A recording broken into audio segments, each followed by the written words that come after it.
morning. Good morning, and welcome to Psychiatry Grand Rounds. If you are an attending resident or medical student who needs to register for attendance or CME credit, the information is posted in the lobby. The Psychiatry Grand Rounds Committee requests that you silence your cell phones and refrain from unnecessary use during the presentation. This morning, I have the pleasure of introducing my colleague, Dr. Gurman Sidhu. Dr. Sidhu went to the University of California of Davis and obtained her bachelor's degree with a concentration in neurology, physiology, and behavior. She attended St. Matthew's School of Medicine, and she is currently a third-year psychiatry resident in the department at East Tennessee State University. Please welcome Dr. Sidhu. Thank you, Dr. Azazi. Can you guys hear me? Higher? Okay, I will try my best. Okay. Again, I'm Gurman Sidhu. I'm a third-year resident here at ETSU. I had a dilemma when choosing my topic today. There's so many topics to choose from, so I didn't really know what to do. And the idea came to me when a spouse of one of my patients, as they were walking out the door, told me, you know, I too am taking a supplement to help mood. And I was like, okay, that's interesting. What are you taking? And she says, lithium. And you know, being a prescriber of lithium and knowing that without monitoring it could be quite dangerous, I did not take that very pleasantly. So of course I told her to stop it immediately. You know, this is not a healthy medication. You make sure you're monitored and talk to your doctor before taking such supplements. And then she was quite disappointed and they walked out. Of course, I did what most of us do when we don't know about something. I attacked the internet and started looking for lithium that's found over the counter. And to my surprise, I found a lot of information, you know, that was quite different from what I thought about over-the-counter supplements. And slowly, one supplement led to another, to an herbal, to other forms of alternative medicines, and eventually turned into a grand rounds. I really enjoyed making this presentation for you, so I hope you enjoy it as much. So let's start with CAM, which is complementary and alternative medicine in psychiatry. The question I asked myself was, is it boon or bane? And this is the question I would put forth to all of you as well today. We'll start with the disclaimer. Neither I nor any member of my immediate family have financial interests, agreements, or affiliations that could be perceived as an apparent or real conflict of interest related to the content or supporters of this activity. Here's a quick outline of what we'll be talking about today. We'll go through some history and prevalence. We'll go through some pros and perceived cons of these medications or supplements, their common uses, mechanism of action, and side effects. Of course, as time does not allow, I will not go over all the over-the-counter supplements. It'll be just very selective.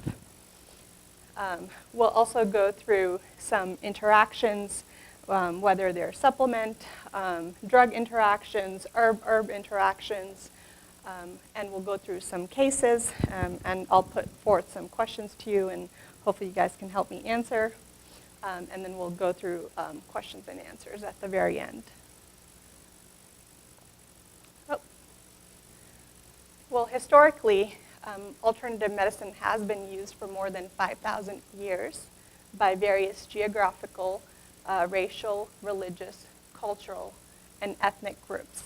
And these practices have been passed on from generation to generation. They're known by various names depending on what part of the world you're from. For example, herbal came from China, homeopathy from Europe, Ayurveda from India, Anani from the Middle East, and naturopathy from the Mediterranean. And then another question that I had to kind of ask myself is, who is mostly using these supplements here in America? Well, it turns out the elderly population, particularly those over the age of 70 are more likely using these supplements. And then people with an education greater than 12th grade, someone who is higher socioeconomic status. Perhaps it's easy to go to Dr. Google, search something, and just go pick it up from your local drugstore. People already on prescription medications or other over-the-counter supplements, perhaps they feel more comfortable with taking medications or pills in general. People who use mail order pharmacies, it's quite easy to click and move, so just keep ordering from online. And those with chronic illnesses. And in 2016, there was an over $7 billion market within the US for such supplements. Here are some conditions that are most commonly associated with herbal supplementation use.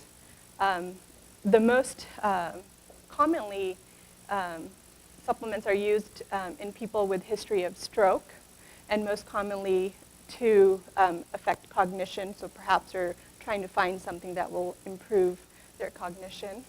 And then cancer and arthritis kind of go hand in hand. And to my surprise, psychiatry only makes up less than 4% of such use of supplements.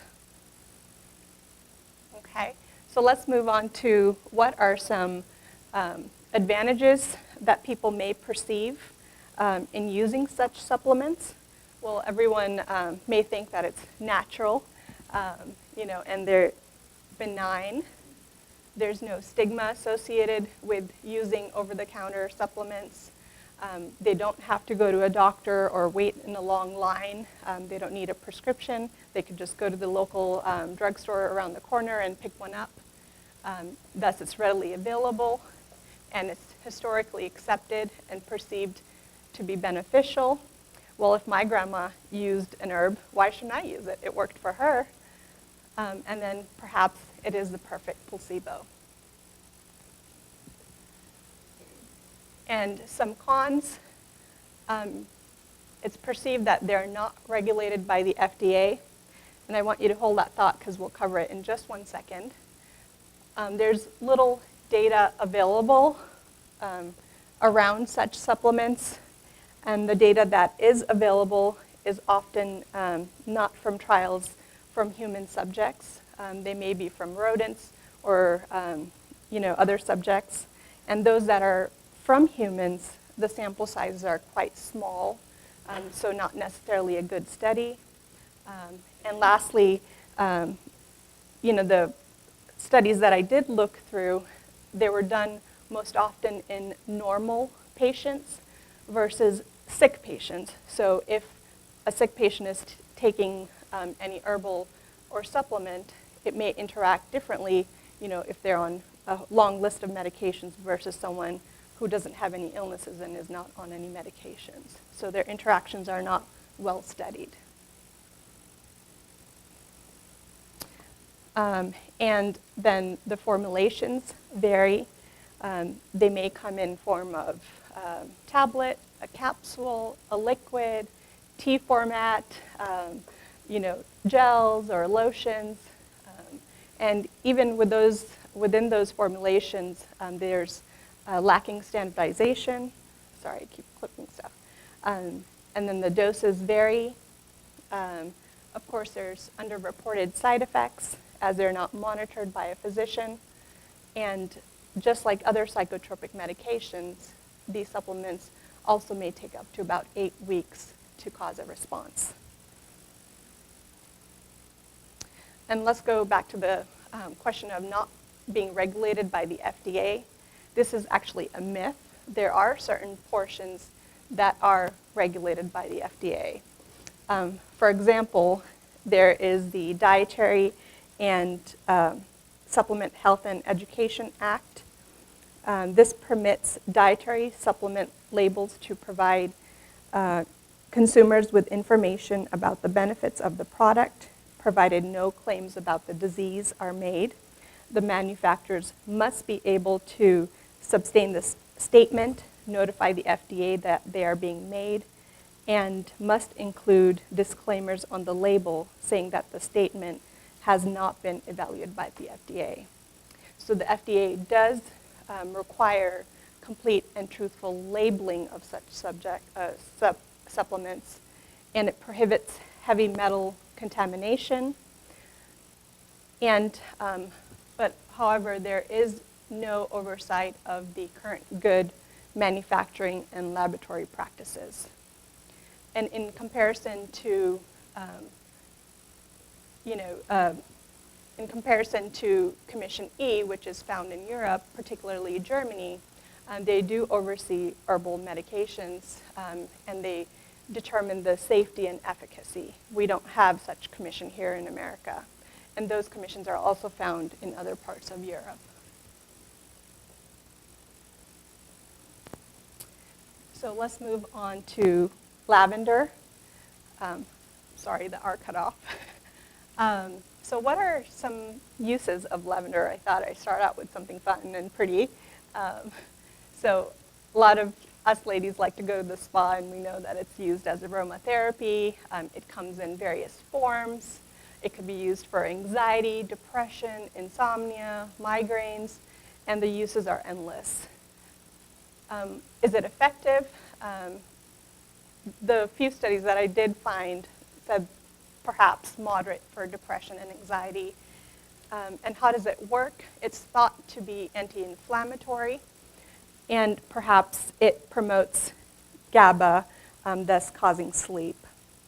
And the anti-inflammation properties come from mast cell degranulation, oxidative stress inhibition, and increase in vascular endothelial growth factor.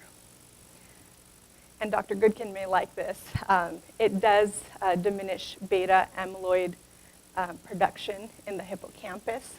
However, those studies were only limited to rats. So there were no reproduction of the studies in humans, so we don't really know if it will do anything in human subjects.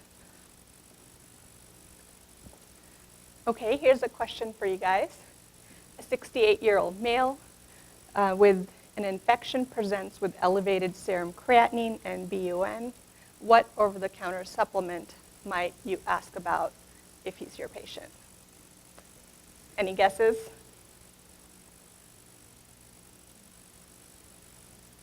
Oops, I gave you the answer. Okay, well, yes, that's correct. Ginkgo biloba. It's used to improve cognitive function. Its effectiveness is moderate, and the mechanism of action it has various mechanisms. One of them is that it scavenges free radicals like nitric oxide. It suppresses the ACE activity, which is found in the lung, so therefore causing increased blood flow to the brain. Thus, it's used quite readily in post-stroke dementia or cognitive impairment. It also decreases platelet aggregations, so you want to be careful when you use this substance with other anticoagulants, like warfarin, for example. And doses vary. I couldn't really find one particular dose. I did find one study that came out of China, since Ginkgo biloba is a Chinese tree. However, it can be found right here locally in Johnson City. So if you see that picture, you know what supplement that is. And the study indicated, it was done by San Lee. It was a study of 348 patients, and the dose they used was 450 to improve cognitive impairment. And they did use the MOCA to evaluate what the differences were post-stroke and then after giving Ginkgo biloba. There were few limitations. This study was a single blind study, so I don't know how valid that is. And also it was used in combination with aspirin, so we wouldn't necessarily know if it was the Ginkgo biloba causing the effect or aspirin, or it was a combination of them. And side effects vary from GI upset, headaches, palpitations, to restlessness, and then spontaneous bleeding is the big one. It there have been few case reports of hemorrhagic strokes post using this. And seizures, which is due to ginkgo toxin. And it does interact with the P450 system, so you want to be cautious when using with other drugs that are also broken down through the P450 system.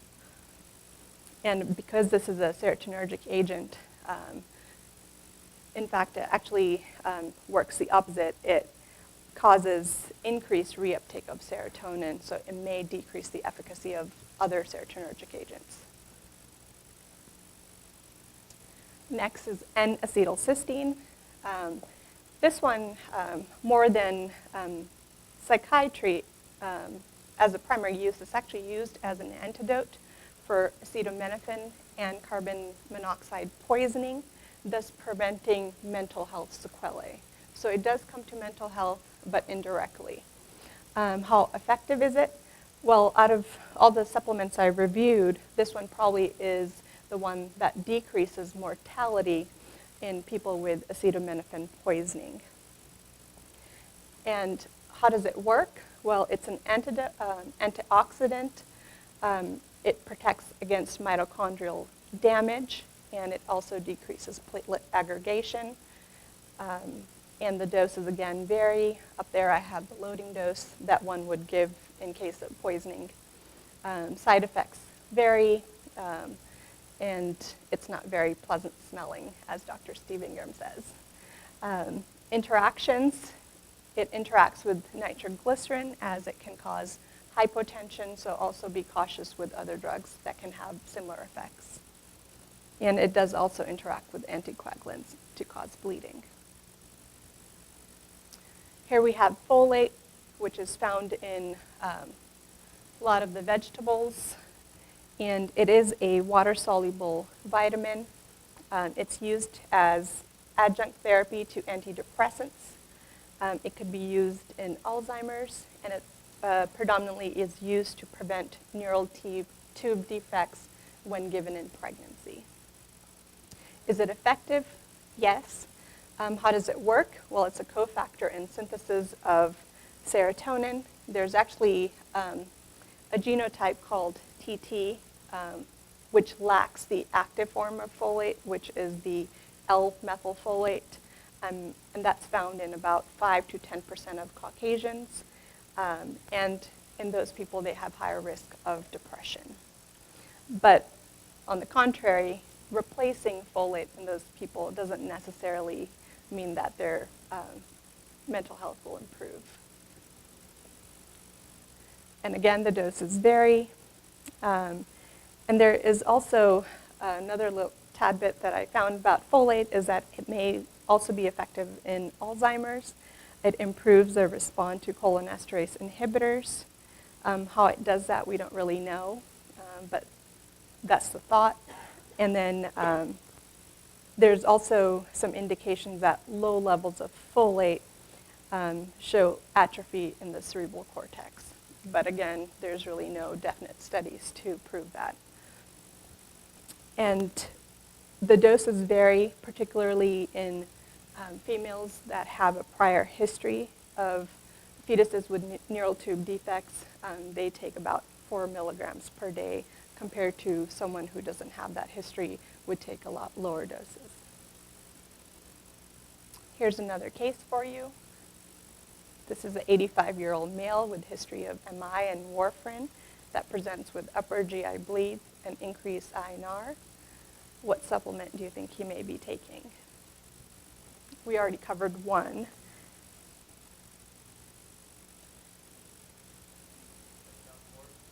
Very good. And that's a pretty little flower that comes from Europe. It's also found in North and South America, Australia, New Zealand, and Asia. And it's quite effective for depression. And the thought is it's only effective for mild to lower and moderate, not really for anything severe. And there were studies comparing it to SSRIs, and it didn't really have the same effect it would if you would to give someone an SSRI in severe depression. How does it work? It inhibits serotonin, norepinephrine, dopamine transport, along with acting as a weak monoamine oxidase inhibitor. I think I have it timed, so it just switches. And the side effects, GI, dry mouth, headaches, sexual dysfunction, anxiety. Of course, you're trying to treat anxiety, and it may cause anxiety, so people may not be aware of that, so one has to kind of tell them about such things. So be careful to ask your patients what over-the-counter supplements they may be using, because not everyone reports them. It interacts with the CYP450 system again, and the P-glycoprotein, so it decreases the efficacy of drugs such as oral contraceptive pills, which are widely used. And in combination with other serotonergic agents, it can cause serotonin syndrome. And there was a precaution for pregnancy and lactation. Why so? I'm not really sure. Okay, next we have SAM-E. It's used for depression, fibromyalgia, dementia, and the list really went on and on. So the effectiveness isn't really well established. There's a lot of conflicting data. I did look at the Cochrane Library, and they didn't really think it was quite effective. And it is a methyl donor in the synthesis of dopamine and serotonin. Again, the doses vary. Side effects include headaches, mild GI upset. This was found in low levels in the CSF of people with severe depression. And again, replacement didn't necessarily mean that their mental health improved.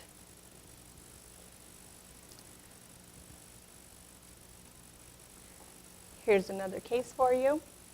38-year-old anxious female who traveled to Honolulu. Oh man, did I give you the answer again? Did anyone miss it? They want to guess? They have elevated LFTs, thus indicating some sort of liver disease. So that is Kava.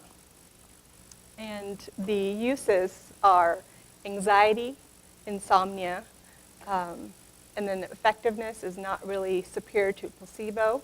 It does inhibit monoamine oxidase, and again, doses vary.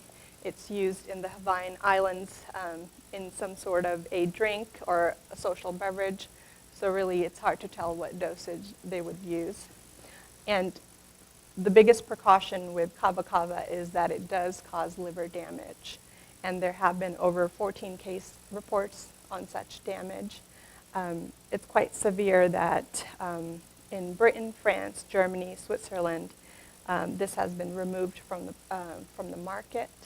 In Canada and in the U.S., the FDA in the U.S., they don't recommend its use, although it is still available.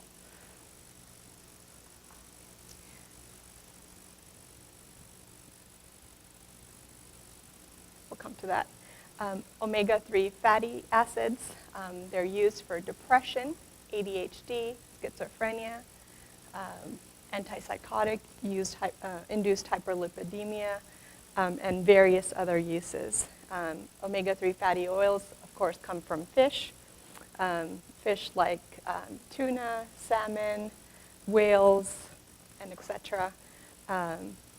There was a study out of Finland that found that people that ate less fish were more likely to have depression.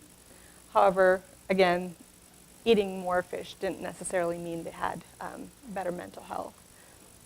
Mechanism of action, it is a reuptake inhibitor of monoamine oxidase, and it does reduce inflammation. The side effect, it has a fishy taste or fishy burps, so you may want to avoid it in that case. It has an additive antiplatelet effect and does cause increased bleeding with Ginkgo biloba. I want to pause for a second and ask if any of you, I see a lot of prescribers here, have any experience with such over-the-counter supplements or ones that I have not mentioned that you'd like to share with us today? And that is my son up there. He's asking. Anyone? Any takers? Dr. Azazi? I'd say in the patients that I've seen, the most commonly used over-the-counter supplement is melatonin. And I, after talking with Dr. Stoss and looking into the literature, have not seen any evidence for doses higher than 1.5 milligrams because it went over the counter so fast, I think in the 1970s. And I was wondering if you could speak to that, or if anybody here could comment on that, because I see doses like as high as 9 milligrams commonly used and recommended by physicians, and I just didn't know if there was any evidence base for that. Sure. I did review melatonin briefly, and why am I at the end? And I agree with you that lower doses tend to be better in terms of studies. And I think from what I read that if you use above 3 milligrams, it ends up suppressing regular melatonin that is produced by your brain, so less doses, more effective. And I think the levels really peak around 3 or 4 a.m. in the morning, and it starts to taper off thereafter. So if people have intermittent awakening, they can use it early on in the morning, 3 a.m. or 4 a.m. dosing. I think Dr. Goodkin's nodding. He may have something to add. Just going to add, too, that starting off at the higher doses is likely to be associated with a higher frequency of vivid dreams and might actually interfere with the intended effect. Thank you for that, Dr. Azazi. Anyone else?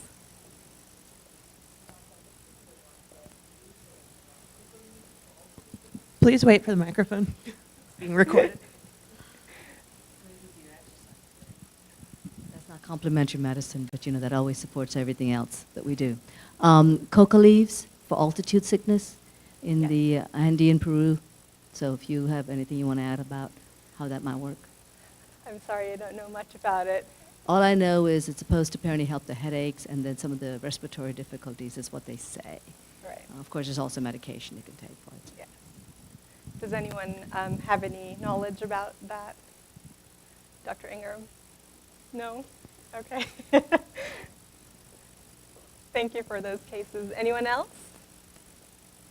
No? Okay. Well, let's move on to valerian root. What are the uses? Well, it's used for insomnia, and the effectiveness is modest. And how does it work? Somehow it affects GABA, but of course the exact mechanism of all these supplements is unknown, and the doses do vary again. The one thing to be cautious of with valerian root, just like some SSRIs, if stopped abruptly, it can cause a withdrawal syndrome. So if you know anyone who's taking it, they should be made knowledgeable of that. It does have a bitter taste and not such a pleasant odor. And to our surprise, it can cause depression. So if someone is trying to use this for insomnia, they may end up with depression and some GI upset. And one interesting fact was that it should be avoided with Haldol, as it can cause liver damage. And it, again, interacts with the P450 system, and because it causes insomnia, it should be avoided in other sedatives. And just a general caution in pregnancy. I think I read somewhere that it may affect fetal brain, but to what extent, we don't really know. Okay, so this is what I started with, and I'll end with it. It's organic lithium. What are the uses? Well, generally we use it for bipolar, but to my surprise, the lithium we use that's prescribed is lithium carbonate. But lithium that's found over the counter is lithium orotate. So it's a little bit of a different supplement, and the doses are quite small compared to what we prescribe in the clinic. And the effectiveness of over-the-counter lithium hasn't been well established yet. And the mechanism, of course, is unknown, but it's thought to have increased monoamine oxidase activity. It also enhances folate and B12 transport into brain cells, so somehow affecting mental health through this mechanism. And we do get some amount of lithium through our diet. The FDA recommends about 1 milligram per day. And then if you are to take lithium orotate from over the counter, 5 milligrams per day is the amount that's recommended. And side effects, it can vary from dullness of personality to memory loss to tremors and weight gain. And the big caution with lithium is in pregnancy itself. It can cause or puts the fetus at risk of cardiac anomalies.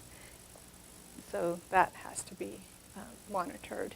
And of course, you want to weigh the risk versus benefit of using such a drug, even in pregnancy, as long as it's monitored.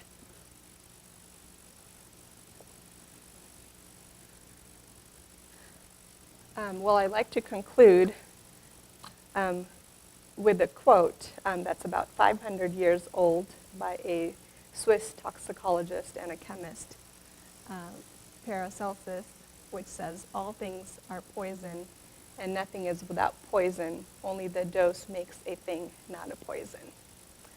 So I would kind of lead that up to you to kind of figure out what dose one has to use and what's effective. And stop. I'm going to pause it.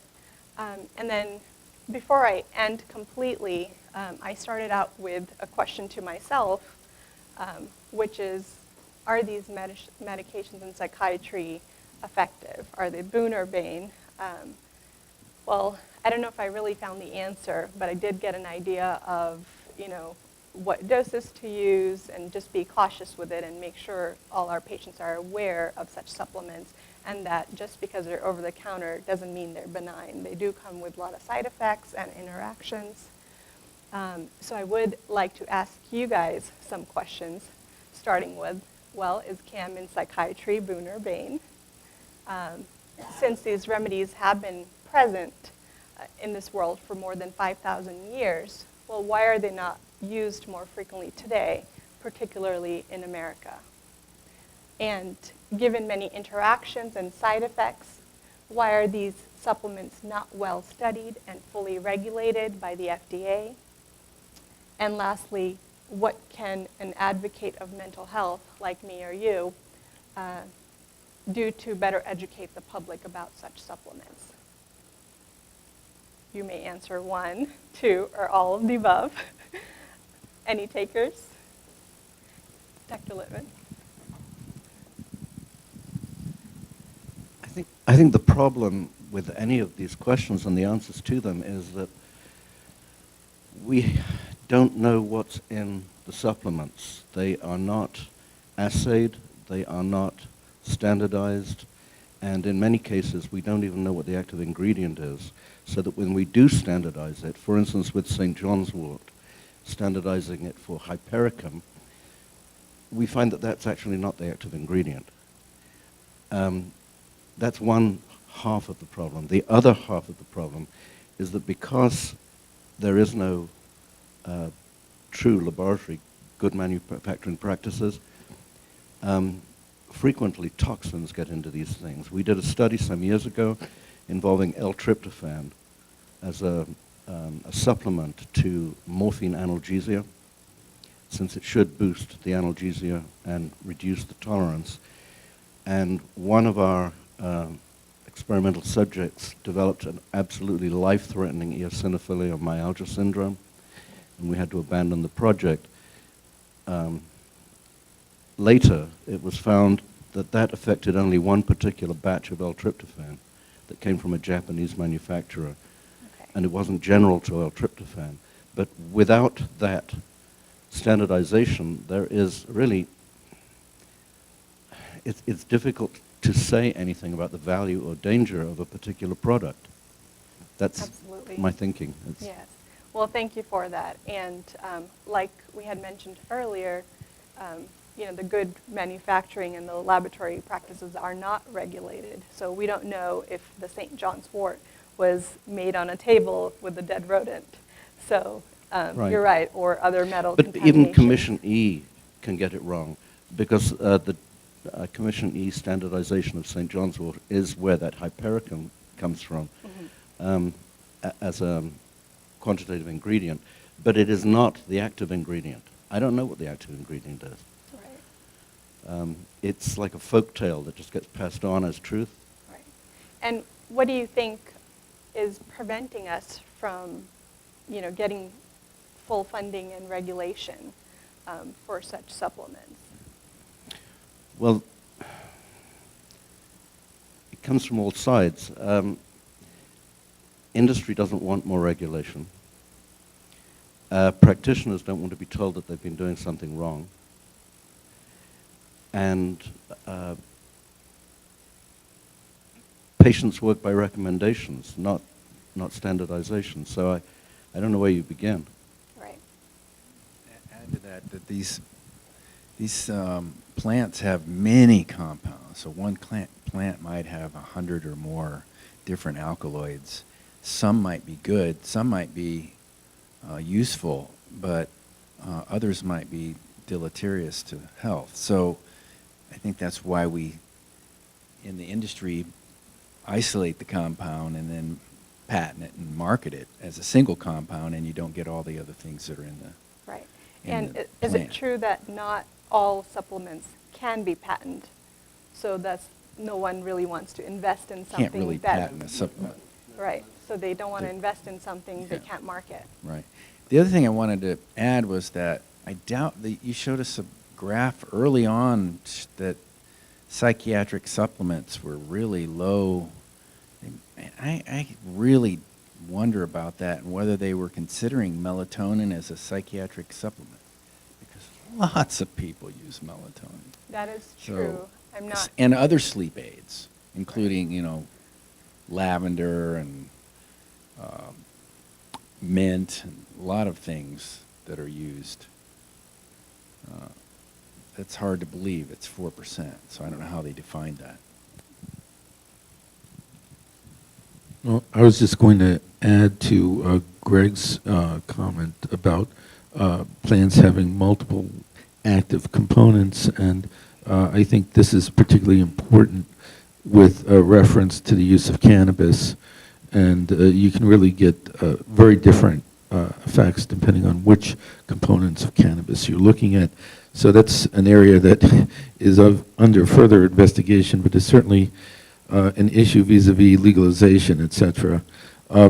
However, I actually wanted to ask you about something entirely different, which is that there's been some work done on turmeric and curcumin in terms of improving cognition and mood. And the studies had been mixed in the past, now thought to be related to bioavailability issues. And so a recent study by Gary Small, looking at a randomized control trial of older people, did experimented with a nanoparticle formulation of curcumin and showed that in an 18-month trial there was improved neurocognitive performance, and by PET scanning showed decreased amyloid and tau. So, I think this is an example of trying to look at these kinds of supplements in a very rigorous fashion and showing how if we do that, we can really advance on a lot of what is seen in more general studies from mixed results that don't really use standardized formulations and don't have carefully done criteria and methods to assess outcomes, and what you can do if you really try to cure all of those ills. Right. And I'm not sure much about turmeric other than the fact that I eat it a lot, being Indian. We make a lot of curry, but I did read about the anti-inflammatory and antioxidant properties of it, so I'm excited that there's more trials about such supplements.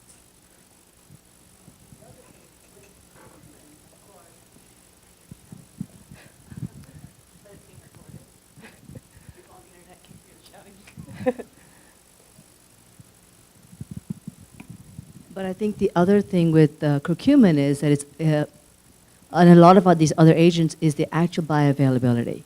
So one of the things that's known with curcumin is if you take it with bioperin, which is black pepper, that increases its bioavailability and absorption much better. So if you don't, a lot of the products that are out there with curcumin are really not getting the amount that they think they're getting. They're looking at curcuminoids and various other things. So much as with fatty acid, with the fish oils, you've got to look at what exactly you've got in it. So a lot of things that you find over the counter may not actually get what might be effectively into your body because you don't have it. The other question I had for you, though, or maybe a general question is, with so many supplements, vitamins, et cetera, being taken, the issue becomes that there's so many interactions between them also, as well as with the medications, that sometimes you're countering a bunch of these things. So I could see how a lot of money is being spent, but we really don't know if they're really serving anything positively, negatively, or it's a complete waste of just money. Absolutely, and that was one of the points that I was trying to make with the herb-herb interactions or the drug-herb interactions, that I think long as we as physicians ask our patients what over-the-counter supplements they're taking, we can be aware of possible interactions. It's like prescribing any other medication. For example, the spouse that told me, well, I'm taking lithium, if that was my patient, I would monitor him closely and be cautious of the possible adverse effects. As long as they're being monitored, and it goes back to that quote that I put up here, is that everything can be a poison. It's just a matter of monitoring it closely and having safe prescribing practices, or safe monitoring practices in this case, since they're prescribing it to themselves. I just wanted to respond to Dr. Chandrea, and I think actually with turmeric and curcumin there are some pronunciation issues. Some people call turmeric turmeric, and also call curcumin curcumin. But of relevance to the bioavailability, this study looked at a colloidal nanoparticle formulation of the curcumin, and that was really what made the difference in the uptake, to the point that you could see effects rather than seeing mixed effects in other studies. So they didn't look at it in conjunction with other spices or anything like that, but just trying to look at the uptake of the substance itself. Right. That's very interesting, and I hope there are more studies in the future, and somehow I hope we do get more funding, that they're studied more over time. Any other questions? Any other thoughts? You're welcome. And I do want to give a special thanks to Dr. Steve Ingram, who put up with me through this presentation. And even right before coming here today, I was like, oh, fix it, do something. And I do want to extend my thanks to Dr. Chandrea for reviewing it with me. And then a special thanks to my husband, who also put up with me during my craziness while putting this presentation together. So thank you, everyone.